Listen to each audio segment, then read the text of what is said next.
आज हम बात करें ड्रामा सीरियल नीली कोठी की और इसकी तकरीबन स्टोरी एंड ही होने वाली है।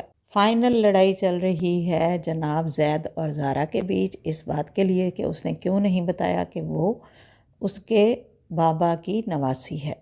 ये सारी बातें शेयर ना करने पर जैद उससे नाराज़ है और उसकी नाराज़गी बनती भी है, लेकिन हम इस पर डिटेल से बात करेंगे। और इससे पहले कि हम बात आगे बढ़ाएं, आपने अगर अब तक द क्वीन ऑफ रिव्यू को सब्सक्राइब नहीं किया तो अभी कर लीजिए, क्योंकि यहाँ पर मिलता है आपको आपके फेवरेट ड्रामास का बेहतरीन रिव्यू। जी तो स्टार्ट करते हैं नीली कोठी।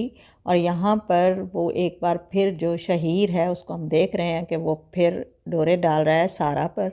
और सारा बेचारी जो पहले ही उसको पसंद करती है वो उसको हकीकत समझ के उसके साथ अब इंगेज होने वाली है और किसी हद तक हो ही चुकी है, क्योंकि शहीर इस नीली कोठी और नाना की जो जायदाद है उसके पीछे, और उसको पता है कि अब ये लोग नाना के करीब हैं और अनकरीब ये राज जब खुल चुका है, नाना को पता चलेगा तो वो ज़रूर इनको दौलत देगा। लेकिन उसको ये क्यों यकीन नहीं कि वो भी तो नाना का नवासा है, उसको भी वो सारी चीज़ें मिलेंगी, जितनी उनका हक है उतना ही शहीर का भी हक है और उसको भी मिल जाएगा। लेकिन वो भी बाप की तरह लालची तबीयत का है और उससे सब्र और सुकून नहीं हो रहा है। वो अपनी माँ बाप को बताए बिना एक अलग गेम चला रहा है, जबकि उसका बाप एक अलग गेम चला रहा है। अपनी बीवी जो कि बीमार अचानक से हो गई हैं और उनके लिए पैसे मांगते मांगते वो ज़ारा के पीछे है, और उस हमदर्दी में जो पैसे मिलने हैं वो यकीनन अपनी बीवी का इलाज नहीं करवाएगा। वो भी कहीं जहाँ पहले अपने पैसे खर्च करता है वहीं पर ही खर्च करेगा। अगरचे ये दिखाया नहीं गया है कि पूरे ड्रामे में कि वो कहाँ पर ये सारे पैसे अपने खर्च करता है। उधर जैद ने और ज़ारा ने जब अंदर दाखिल होते ही खाला के घर वो बात सुन ली जहाँ खालू कह रहा है कि ज़ारा ने तो जैद को फंसाया था नीली कोठी के लिए, और अब नीली कोठी के डॉक्यूमेंट्स उठा के ज़ारा पहुंच रही है नाना के पास और उसको बता रही है कि ये नीली कोठी उसको नहीं चाहिए, उसको जस्ट उसकी पहचान चाहिए। उनको अपनी नवासी के तौर पे वो कबूल करें, ऐलान करें, उनके साथ रहें, उनको प्यार मोहब्बत दें, शफ़क़त दें और उनके सरप्रस्त बने। बस इतना ही वो चाहती है। वो कभी भी अपने नाना की जायदाद में से कोई हिस्सा नहीं लेना चाहती थी, ये हम भी जानते हैं स्टार्ट से ही। लेकिन छोटी बहन जो है वो कदरे नाना जान की, चूँकि वो छोटी है नादान है, तो उनकी आसाइशों को जो ज़िंदगी की हैं वो उनको देख देख के वो चाहती है कि हम भी ये सब कुछ हासिल करें और हम इस चीज़ को एंजॉय करें।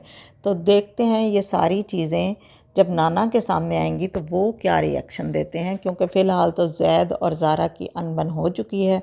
अगरचे उनका निकाह हुआ है, अभी शादी की रसूमात नहीं हुई हैं, लेकिन वो साथ साथ ही दोनों लड़ाई भी शुरू कर चुके हुए हैं, जो कि at the end of drama यकीनन सॉल्व भी हो जाएंगे प्रॉब्लम्स।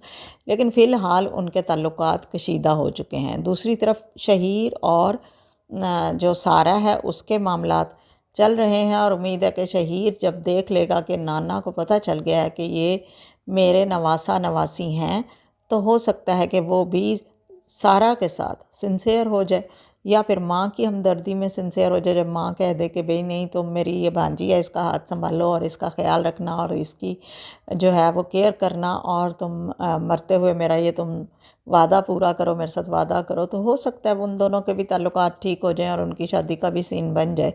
लेकिन फ़िलहाल ज़ारा ज़रूर बचाने की कोशिश करेगी अपनी बहन सारा को शहीर के जाल से।